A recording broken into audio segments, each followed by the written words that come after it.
Hi there, this is Karen Dudek-Brannan, and in this video, I'm going to share a quick overview of the framework that I teach in SLP Learning Academy. So SLP Learning Academy is my monthly membership that helps SLPs to not only advocate for their profession, but advocate for their clients by managing their time and really stepping into a leadership role in their current position, as well as collaborating with the other people that they work with to design highly effective services. When I first started out as a school speech pathologist, I realized that my role as a speech pathologist went way beyond just providing direct interventions. I realized that I really had to figure out how to be a good team member in my building. And if I was going to do this, I had to figure out how to make time for it. So that's why I designed this framework the way that I did, partly during my doctoral program when I was going through my Director of Special Education credential training as well. So just to give you a little bit of an overview about how the framework works and why I teach it in this order, I'm going to just go through this upside down triangle right here that essentially explains the framework that I teach people in this program. So the top is focused on productivity and planning. So what I start people out with is just doing a time audit and just reevaluating the way that they're spending their time so that they can streamline that entire process. I do this because what people find is that when they don't have a handle on how they are planning their day, then a lot of the things that they want to do when it comes to collaborating with other people in their building just kind of end up getting put on the back burner, and they're kind of planning as they go. So what I do first is teach people how to look at their entire year and their entire next quarter that's coming up and figure out what initiatives they want to get done and figure out how to make time for that. So we start with the big picture, and then we move on to figuring out specific initiatives that they want to do. So for example, when I was in the school systems, I did all kinds of different things outside of direct therapy service. So for example, I teamed up with the special education teachers to reevaluate how we were making students eligible for extended school year services. I teamed up with some of the elementary school teachers to help with developing the response to intervention and referral protocol. I also did some work with the other speech pathologists, and we did some phonological awareness interventions and trained the teachers. So different things like that that have an impact on not only the speech pathologist caseload, but also the things that need to be done in the building as they relate to building communication skills and just the whole process of delivering services. So usually for speech pathologists, when they start working in their positions, they realized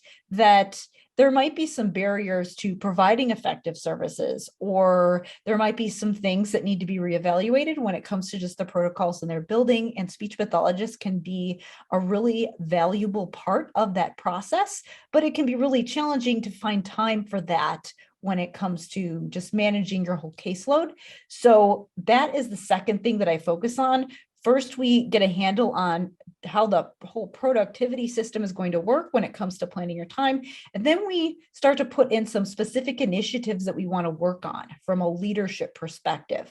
And then I move on to service delivery. So when I say service delivery, I'm not just talking about pulling kids out and pulling them into your room. That is part of it, but also thinking about service delivery from a broader perspective. So when we talk about service delivery, we're thinking about all the different things that SLPs can be doing to make an impact on their caseload. So part of that is direct therapy, obviously, but it goes way beyond that.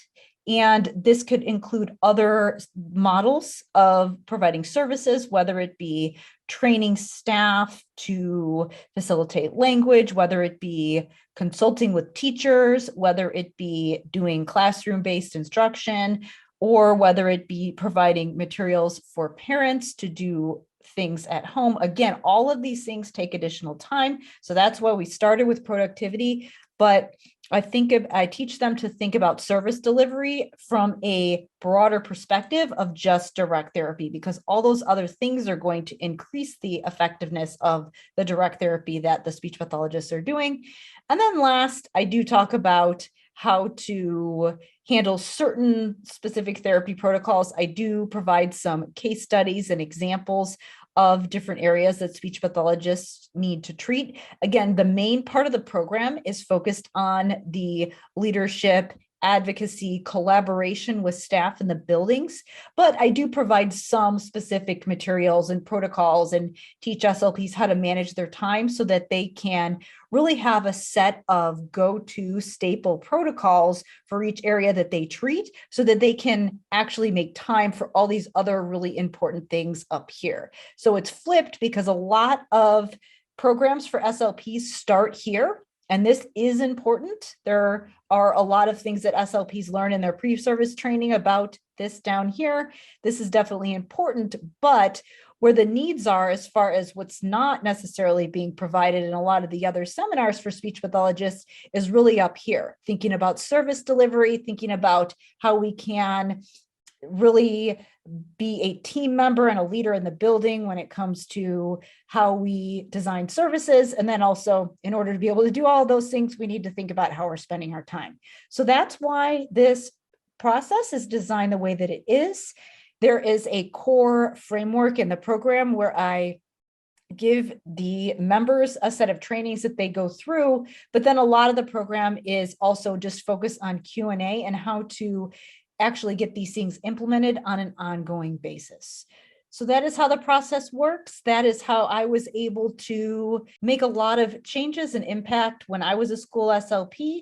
And this is also how I was able to finish my doctoral program while working full time.